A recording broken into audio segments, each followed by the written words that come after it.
Hi all, இன்னைக்கு பார்த்தீங்கன்னா Sunday ஸ்பெஷலாக ஒரு சூப்பர் டேஸ்டியான என்னோட சித்தி ஸ்டைலில் ராகி களியும் மட்டன் உப்பு தண்ணி குழம்பு தாங்க. வாங்க எப்படி பண்ணுறதுன்னு பார்க்கலாம். அதுக்கு முதல்ல கொஞ்சமாக எண்ணெயை விட்டு மட்டனை போட்டு கடலை ஊற வச்சுருந்தேன். அதுவும் ஆட் பண்ணி கொஞ்சமாக மஞ்சள் பொடி, கருவேப்பிலை, பச்சை மிளகாப்பு, அதுக்கு தேவையான அளவுக்கு மல்லிப்பொடி, மிளகா பொடி இது எல்லாமே போட்டு நல்லா ஒரு பெரட்டி குக்கரை மூடி ஒரு 4லேருந்து 5 விசில் வர்ற வரைக்கும் வேக வச்சு தண்ணியை தனியாகவும் கடலையும் மட்டனையும் தனியாகவும் பிரித்து எடுத்து வச்சுருக்கேன். இப்போ குழம்புக்கு மசாலா பண்ணிக்கலாம். அதுக்கு பார்த்திங்கன்னா ஒரு கடாயில் எண்ணெய், பட்டை, சீரகம், சோம்பு, மிளகு, பச்சை மிளகா, கருவேப்பிலை, வெங்காயம், களி, கொஞ்சமாக உப்பு இது எல்லாமே ஆட் பண்ணி மல்லிப்பொடியும் மிளகா பொடியும் கொத்தமல்லி இது எல்லாமே சேர்த்து சைடில் ஆற வச்சு மிக்சியில் போட்டு அரைச்சி வச்சுருக்கேன்.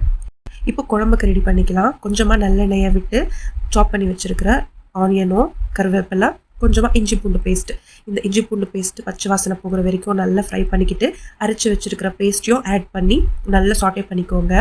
அதுக்கப்புறம் தேங்காவும் கசகசா, சோம்பு இது 3 போட்டு மிக்சியில் அரைச்சி சைடில் வச்சுருந்தேன். அதுவும் இது கூட ஆட் பண்ணிக்கோங்க. நல்லா எண்ணெய் பிரிஞ்சு வர்ற வரைக்கும் நல்லா ரோஸ்ட் சிம்லேயே வச்சு மசாலாவை வறுத்து கொஞ்சமாக மட்டன் மசாலா ஆட் பண்ணி உங்களுக்கு குழம்பு எந்த கன்சிஸ்டன்சியில் வேணுமோ அந்த அளவுக்கு தண்ணியை விட்டு கொத்தமல்லியை போட்டு கொதிக்க விட்டு எடுத்திங்கன்னா குழம்பு ரெடி ஆகிடும். இப்போ வேக வச்சு எடுத்து வச்சுருக்கேன் இல்லைங்களா, மட்டனும் அப்புறம் அந்த கடலையும் ஃப்ரை பண்ணிக்கலாம் வாங்க. அதுக்கு கொஞ்சமாக எண்ணெயை விட்டு கருவேப்பிலை, சீரகம், வெங்காயம், கொஞ்சமாக இஞ்சி பூண்டு பேஸ்ட்டு, ஒரு 4லேருந்து 5 வர மிளகா ஆட் பண்ணி இந்த மட்டனும் கடலையும் இது கூட சேர்த்து தண்ணியே விடாமல் இது கூட கொஞ்சமாக பெப்பர், லெமன், அப்புறம் வேணும்னா மட்டன் மசாலா இது மட்டுமே ஆட் பண்ணி நீங்கள் ஒரு 5லேருந்து 10 மினிட்ஸ் வரைக்கும் ரோஸ்ட் பண்ணிக்கிட்டு அதுக்கப்புறம் இந்த தேங்காய் துருவலையும் ஆட் பண்ணி நல்லா ஃப்ரை பண்ணிக்கிட்டிங்கன்னா சூப்பர் டேஸ்டியான மட்டன் உப்பு தண்ணி குழம்பு plus mutton pepper fry ready ஆகிடும். இந்த டிஷ் பார்த்திங்கன்னா நான் என் சித்திக்கிட்ட தான் கற்றுக்கிட்டேன். சின்ன வயசுலலாம் நான் சம்மர் ஹாலிடேஸ்க்கு சித்தி வீட்டுக்கு போகும்போது இந்த டிஷ் மறக்காமல் மிஸ் பண்ணாமல் என் சித்தி எனக்கு பண்ணி கொடுப்பாங்க. எனக்கு அவ்வளோ பிடிக்கும். ரொம்பவே சூப்பர் டேஸ்டியாக இருக்கும், டிஃப்ரெண்ட்டாகவும் இருக்கும். நீங்களும் ட்ரை பண்ணி பாருங்கள், கண்டிப்பாக உங்களுக்கு பிடிக்கும். பிடிச்சிருக்கிறவங்க கமெண்ட் பண்ணுங்கள். என் சித்திக்கு தேங்க்ஸ் சொன்ன மாதிரி ஆகும். இந்த டிஷ் பார்த்திங்கன்னா நிறைய பேருக்கு தெரியறதுக்கு வாய்ப்பு இல்லைங்க. ஏன்னா எங்கள் மம்மி கூட இந்த டிஷ்ஷு செய்யவும் வராது, அவங்க செஞ்சதை நான் பார்த்ததோ இல்லை.